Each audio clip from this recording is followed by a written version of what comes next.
Tere, head tuuleenergeetika keskkonnamõjude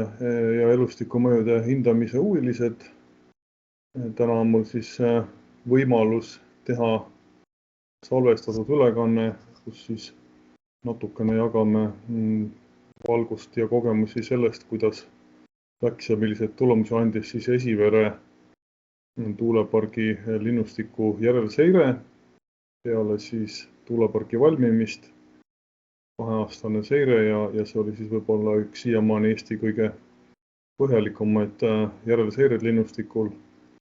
Ja hea meel, et see võimalus on, et kahjuks ei ole endal siis võimalik koha peal olla, kuna töökohustused sunnivad mujal olema, aga püüame siis salvestatuna veebi teel väikse ülevaate anda. Võib-olla see avapilt ka siis annab sellise sissejuhatuse sellele Virtsu ja Läänemaa kandis, endise Läänemaa, nüüd Pärnumaa kandis olevale tuulepargi alale, kus siis kokku on 18 tuulikut ja paiknevad siis Suure väina kaldal või lähistel, kalda lähistel on täpsem öelda ja enamik, kes siis on ka Saaremaal käinud, on ilmselt seda siis praami pealt või kalda pealt näinud ja võib-olla selline oleks siis vaade, kui mõned natukene kõrgemalt lendavad linnud peavad seda tuuleparki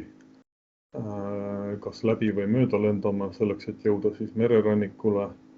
kas taamal olevatele kõbesaartele, mis on ka osadele liikidele tähtsad pesitus- ja peatuskohad või siis läbirändel kevad- või sügisrändel juba oma teekonnal. Aga võib-olla siis jah, sissejuhatuseks või jätkuks siis Esivere tuulepargist, et kuigi ta on siis enam-vähem üks terviklik tuuleala, et siis erinevate arendusprojektidega ja erinevate omanike või osanike ringidega on ta siis olnud vähemalt omal ajal siis jagatud erinevateks tükkideks. Esivere, mis on siin kaardil märgitud roheliste tähistega, siis on Tooma 1 on kollastega ja Tooma 2 on punaste sümbolitega ja tegelikult siis sellel alal on veel nende parkide piirialadel on siis veel 3 tuulikut, mis on siis olnud eraldi eraettevõtjate omanduses ja nende puhul siis on niimoodi läinud, et nende kohta nagu uuringuid ei ole, kuna siis nende omanikud ei pidanud võimalikuks või vajalikuks selle uuringuga liituda. Ja tegelikult, kui tegelikult on hoopis 4 neid tuulikuid, et tegelikult osa neist või isegi kõik asuvad siis tuuleparkides järvealadel, kus on kindlasti sellised läbilennukoridorid, et see on muidugi kahetsusväärne, et see olukord oli selle uuringu läbiviimise käigus, aga selline ta on ja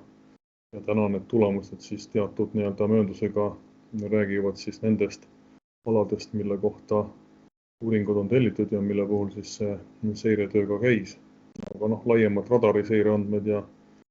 visuaalseireandmed siis ikkagi natukene ka seda koondpilti kajastavad. Siin on siis ära toodud ka tuulikute andmed. Need on siis erinevate mudelitega sellised tolle ajal, ütleme enam-vähem siis tehnoloogia tipptase, et nad olid siis seal 2 kuni 2,35 megavatise võimsusega ja nende mastikõrgused siis 85 kuni 98 meetrit, tipukõrgus siis 119 kuni 144 meetrit ja siis alumine labade maapinnani siis ohutu lennu kõrgusvöönd siis oli siis 37 kuni 52 meetrini maapinnast. Ja tänapäeval muidugi tuleb siis silmas pidada, et tuuleenergeetikas on nii juba esimesed siis ehitatud ja ka kavandamisel palju suuremad, palju kõrgemad tuulikud ja nende siis ka rootori diameeter, kõrgus, masti kõrgus ja ka siis riskitsooni kõrgus on erinevad. Nad siis on rohkem, riskitsoon on rohkem kõrgustes, maapinna lähedal on siis vaba lennuala mõnevõrra kõrgem. Nüüd kindlasti see ka siis seda riskipilti ja millised riigid ja millisel eluetapil võivad rohkem riski alla sattuda, seda siis ta kindlasti oluliselt mõjutab. Ja eks siis tuleb ka loota, et selliseid põhjalikumaid uuringuid nende uute tuuleparkide kohta tuleb ja need andmed siis muutuvad ka kättesaadavaks koos vastavate järelduste ja soovitustega. Ja mida siis uuriti nendel 2 aastal viidi siis läbi kevad- ja sügisrände perioodil, siis aprillis-mais,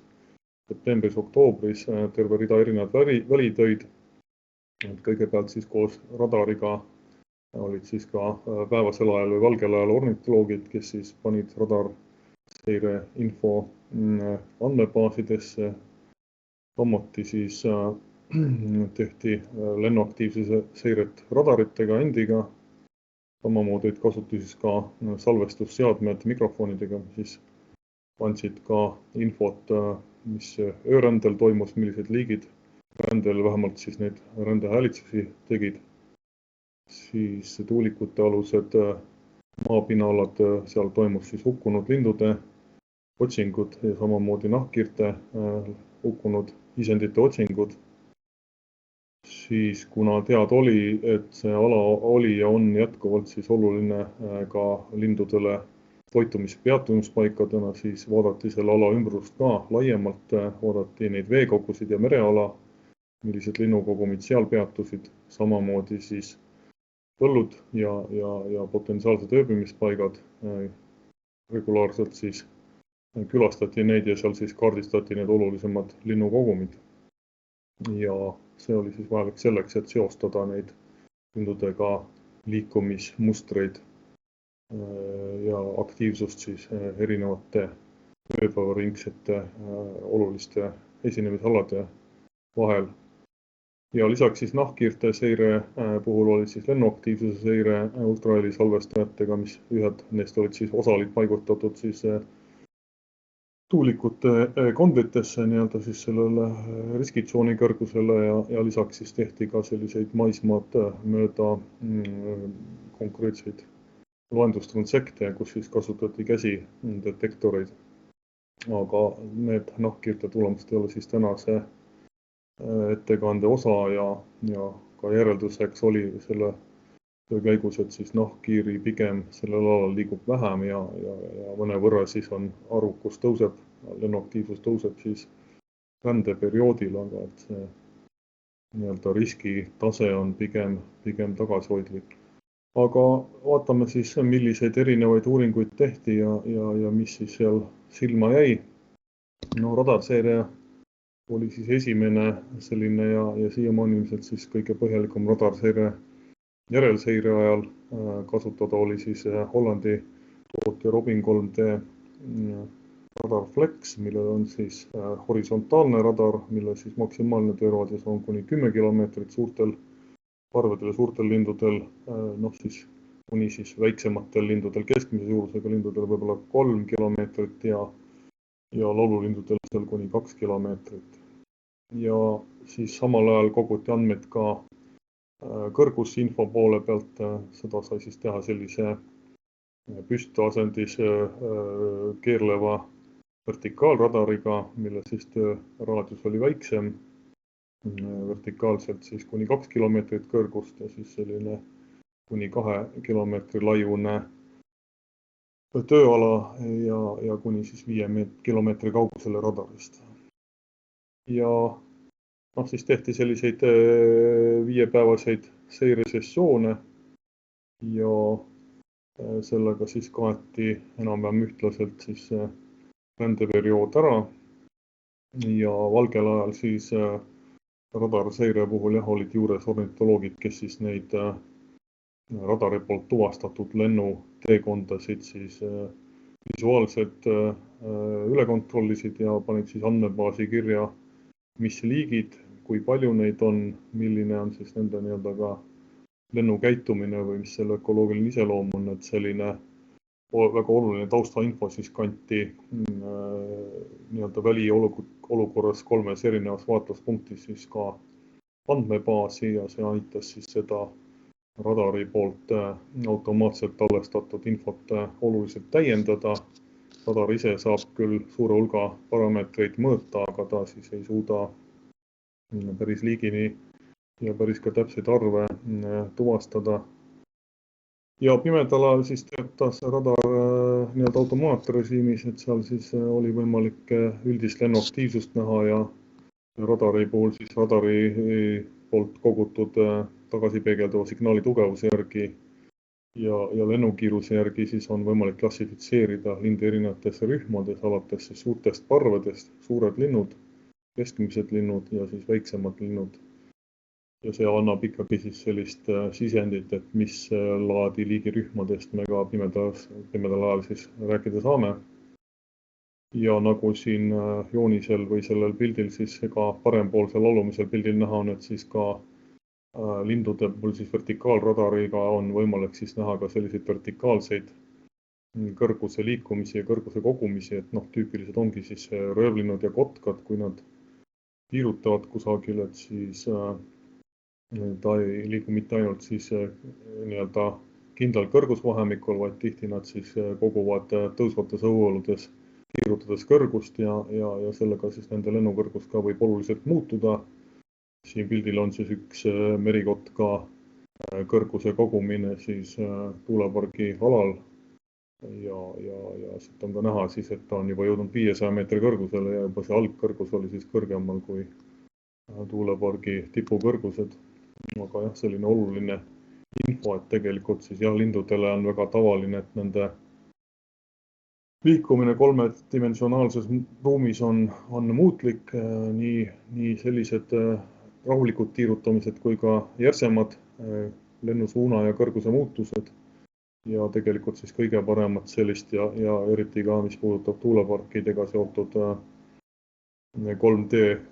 lennuteekondade muutust ja trajektoore annaks siis salvestada ja hinnata nende seotud riske 3D radarid. Täna on need siis ka olemas samal Robin tootjal, aga neid küllaltki vähe on võimalik kasutada, kuna nende hind on siis päris kõrge ja neid ka siis ei ole nii lihtne sellistesse uurimisprojektidesse olnud saada, aga eriti just järelseirel on siis hästi tähtis, kui need tuulepargid ka ise juba mõningal määral ka radarisignaali, ütleme, selle kvaliteeti võivad mõjutada, nii et siis 3D radarid ja sellised digitaalse siis signaaliga radarid ja signaali töötlusega radarid annavad siis seda ka sellistes oludes oluliselt kvaliteetsemat infot. Nüüd täna on siis ka sellel Poola ettevõttel on juba see täis 3D radar olemas ja osades projektides ka seda kasutab. Tahaks väga loota, et ikkagi ka Eestis siis sellist laadi või sellist tüüpi radariga saab olulistel tuuleenergeetika arendusaladel siis ka järeleuuringuid tulevikus teha ja vastavad siis ka andmed ja analüüsid hakkavad jõudma nii-öelda otsustajateni ja vajalikke järeldusi sealt tehakse. No nüüd radarseire puhul siis üks oluline sisend ongi lennukõrgused. Neid siis kogutakse massiliselt tänu siis sellele, et vertikaalradar saab seda 24/7 koguda ka pimedasse, mida me ju valgel ajal saame küll koguda, aga tihti eriti just sügisränne, aga ka kevadine kaugränne võib toimuda öötundidel. Ja samas ongi siis näha, et erinevatel aastatel ja erinevatel hooaegadel võib see ka rände kõrgusprofiil ja levinumad lennukõrgused olla väga erinevad. Et siin on siis paremal pool on siis näide, kuidas siis kõikide lindude lennukõrgused on riskitsoonis, nende osakaal riskitsoonis on siis erinevatel aastatel ja erinevatel hooaegadel on päris erinev. Ja siin on siis ühelt poolt see, et kevadränne ja sügisränne võivadki toimuda erinevates ilmastikutingimustes. Üks põhjus, miks siis lindude lennukõrgus üleüldiselt on ka muutlik, on siis sõltub tuule suunast. Üldiselt siis lennud mis toimuvad taganttuulega, seal siis tuul aitab lindudel. Tavaliselt on lihtsam lennukõrgust koguda ja eelistatud on siis kõrgemad õhukihid. Kui ränne toimub tugevamas vastutuules, siis tavaliselt see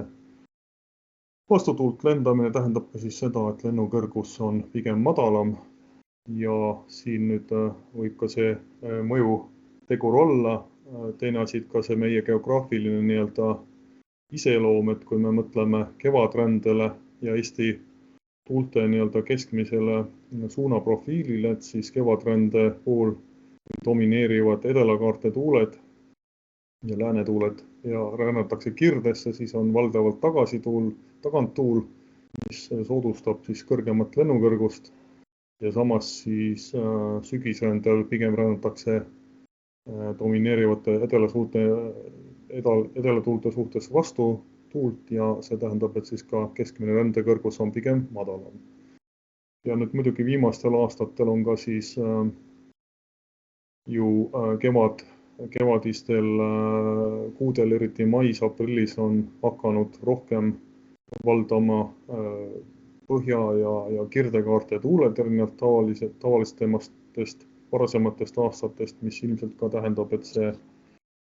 lindudel siis see rändekõrgus võib hakata vähenema. Samas siis päris sellist põhjapanevaid uuringuid ja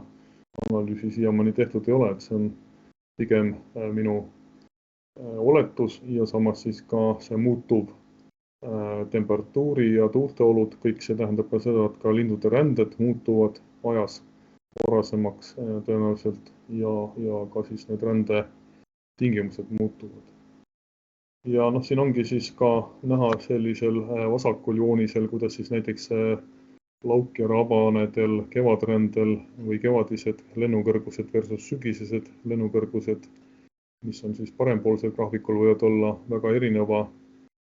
profiiliga, nii et kevadel, kui rohkem on ka siis sellist lokaalset liikumist rände peatuspaikade ja toitumisalade vahel, siis see ränne on või lennukõrgused on pigem madalamad ja isegi valdavamad seal alumise riskikõrguse piiri peal või sellest allpool. Sügisrändel pigem siis selline transiitränne,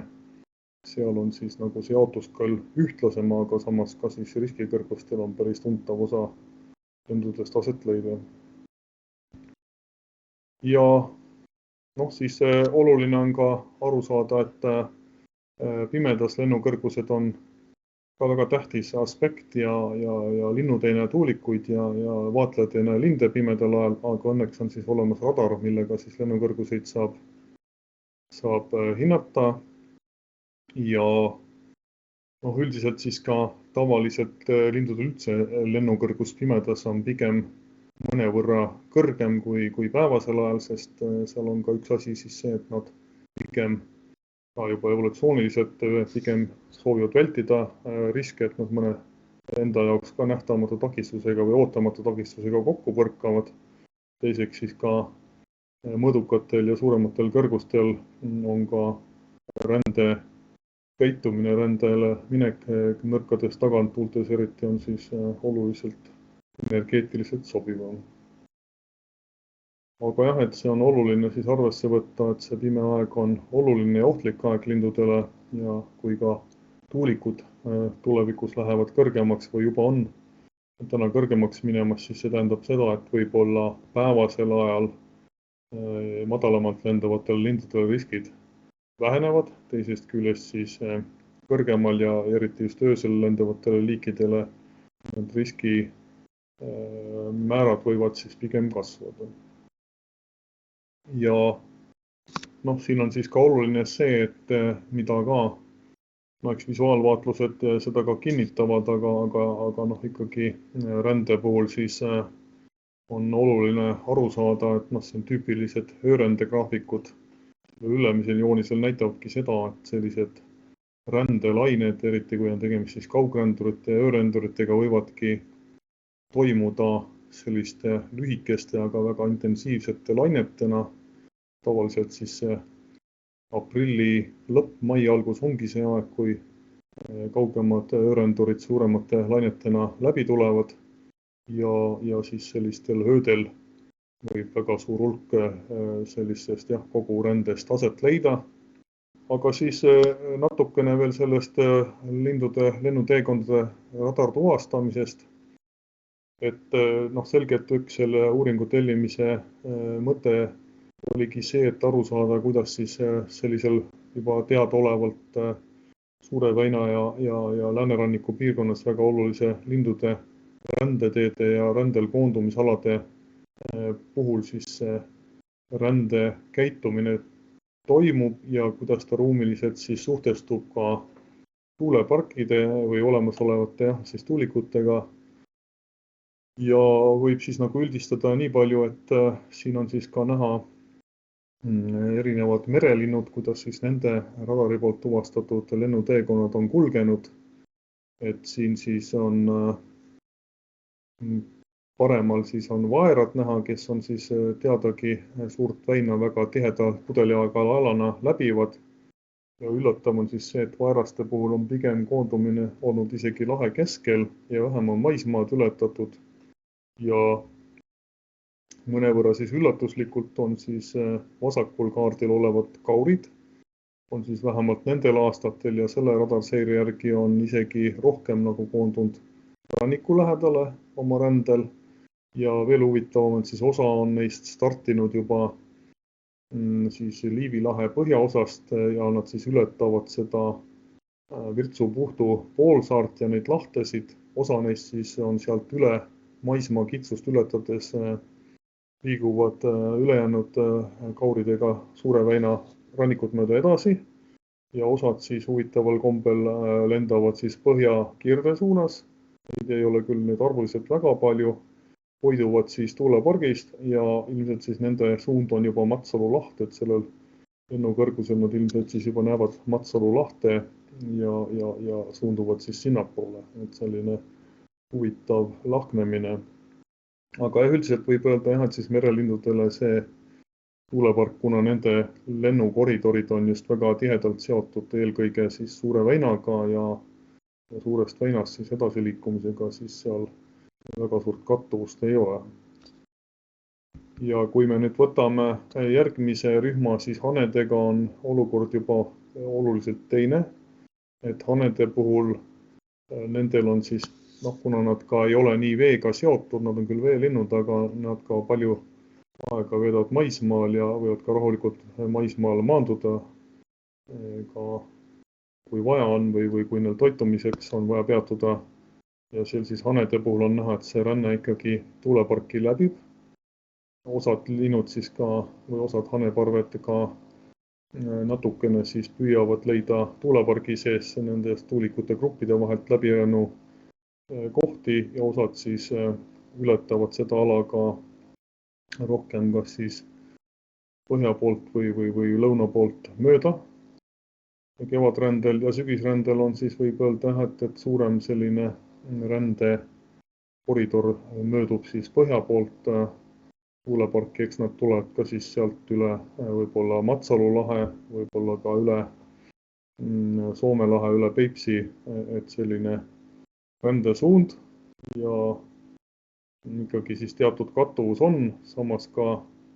lennukõrgused on neil kõrgemad, nii et selle võrra võib-olla riskid väga suured ei ole. Aga ikkagi teatud takistus siis tuulepark rändlindudele ka on. Siin on siis Poola analüütikud ka selliste ruutkilomeetri põhiste lennutiheduste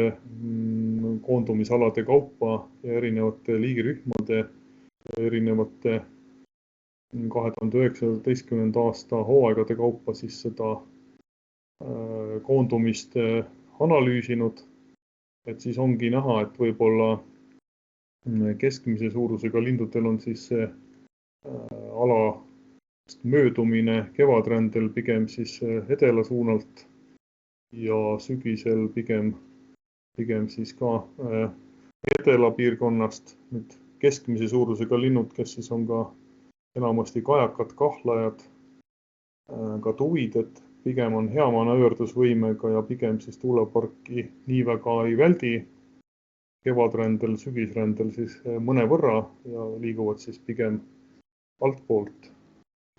Ja suurtel lindudel siis jah, pigem on see möödumine kevadel ida poolt ja siis sügisrändel pigem altpoolt ka lõuna poolelt. Ja üks siis selline oluline ülesanne oli ka aru saada, kuidas siis linnud lokaalselt liiguvad peatumispaikade ja ööbimispaikade vahel, et seal siis oli näiteks Vanedel ja Lagledel tuvastati sellised olulised liikumiskoridorid siis Kõbaja saarte ja tuulikute vaheliste, tuulikute taga asuvate põldude vahel, kus siis tuli edasi-tagasi liikuda vähemalt siis 4 korda päevas, ehk siis hommikul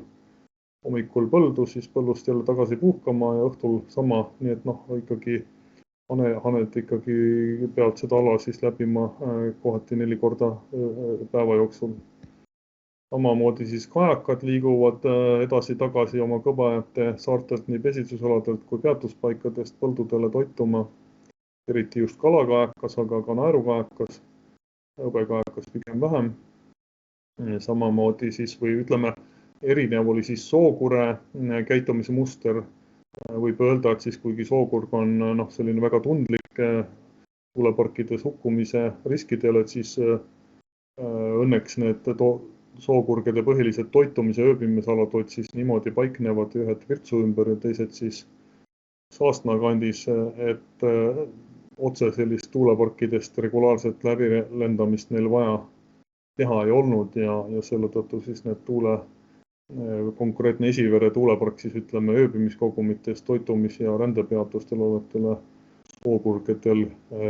väga suurt ohtu pigem ei kujuta, pigem siis tuleb hinnata riske läbirändel. Ja siis hukkumisriskide hindamine, standardmetoodika, nii nagu neid tehakse, kõigepealt siis, et otsitakse laipu ainult siis lageda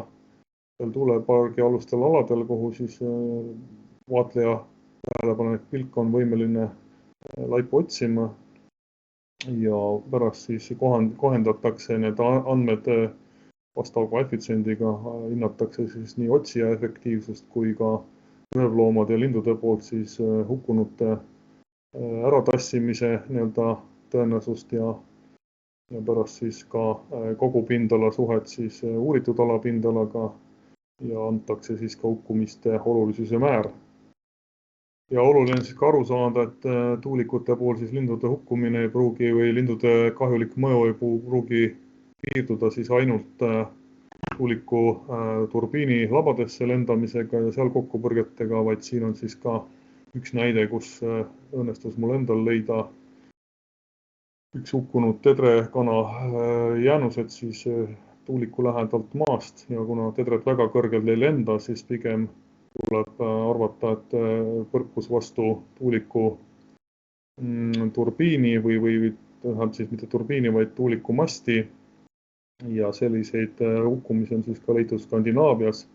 vaatamata sellisele suhtelisele lagedusele, eriti just hämaras või pimedas ka paanikas lennates oht on täitsa olemas ja ühel juhul oli ka tetradega niimoodi, et ma ise sõitsin seiretöödel ühelt alalt teisele ja ühe parasjagu loenduses mitte oleva tuuliku lähedalt pani tedrevarv lendu ja oli selline hämar ja udune aeg ja suure vurinaga nad lendasid siis sinna tuuliku poole, kuni viimasel hetkel tegid siis sellise hädamanöövri ja õnneks siis lõppes seekord neile õnnelikult. Ja samuti olen leidnud ka naeruväeka, kes oli siis suure tõenäosusega saanud oma tiib oli murdunud ja lennuvõime kadunud tänu sellele tõenäoliselt, et siis seal tuuliku lähedal õhupõõistes sai vigastada. Võib-olla jah, et ikkagi riigipoolne roll, et ühelt poolt siis riik on poliitilise ja energeetilise tellimusena väga jõuliselt tahtnud ambitsioonikalt arendada tuuleenergeetikat, aga see teadmiste hulk ja teadmiste absorbeerimine ja ka teadmiste uute uuringute ja seire analüüside tööriistakast on ikkagi täna liiga õhuke, rahastamine on praktiliselt ikkagi väga piiratud ja selliseid investeeringuid ka vajalikesse seireseadmetesse pigem ei tehta. Hiljuti läbi viidud suur investeering siis ka seireradarite jaoks pigem ei sobi selle töö jaoks ja ikkagi täna on kuidagi selline kummaline olukord, et ühelt poolt tahame hästi palju tuuleenergeetikat saada, teiselt poolt on näha, et selle riskid hakkavad kumuleeruma. Kolmandaks siis ka arendajad ja looduskaitsjad on suures ütleme, segaduses ja ärevuses kogu aeg, et sellist rahulikku ja süsteemset tööd pigem oleks soovitav teha, et me teeme neid asju põhimõttel 9 korda mõõda, 1 kord edukalt tee ja teisest küljest, et siis see lõpptulemus oleks selline, et see roheline energia oleks ikkagi roheline ja ikkagi linnud oleks alles ja meil oleks siis ka olemas see meile nii vajalik elekter. Aga sellega ma oma lühikese ülevaate lõpetan. Aitäh!